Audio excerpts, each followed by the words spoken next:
Monsieur Georges adorait les vers. Des heures entières sur la terrasse au champ de la mer, ou bien le soir dans sa chambre, il me demandait de lui lire des poèmes.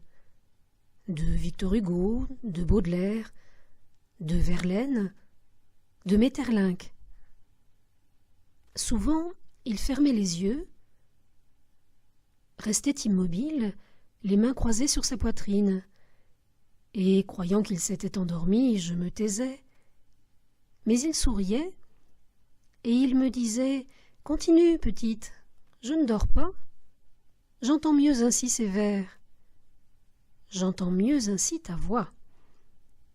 Et ta voix est charmante. » Parfois, c'est lui qui m'interrompait.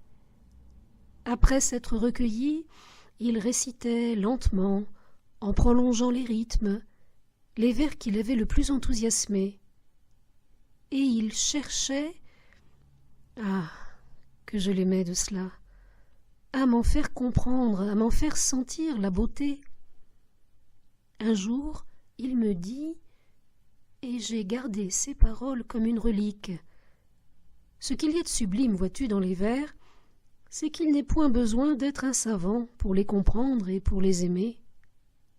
Au contraire, les savants ne les comprennent pas. Et la plupart du temps, ils les méprisent, parce qu'ils ont trop d'orgueil. Pour aimer les vers, il suffit d'avoir une âme, une petite âme toute nue comme une fleur. Les poètes parlent aux âmes des simples, des tristes, des malades.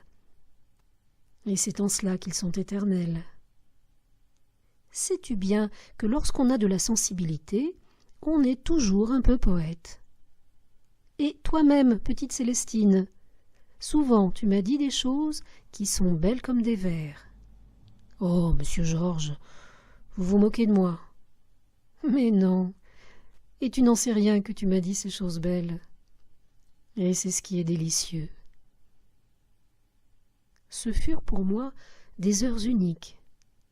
Quoi qu'il arrive de la destinée, elles chanteront dans mon cœur tant que je vivrai.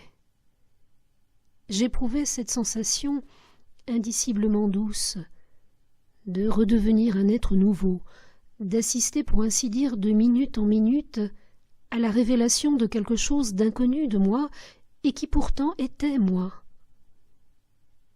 Et aujourd'hui, malgré de pires déchéances, toute reconquise que je sois par ce qu'il y a en moi de mauvais et d'exaspéré, si j'ai conservé ce goût passionné pour la lecture, et parfois cet élan vers des choses supérieures à mon milieu social et à moi-même, si tâchant à reprendre confiance en la spontanéité de ma nature, j'ai osé, moi, ignorante de tout, écrire ce journal.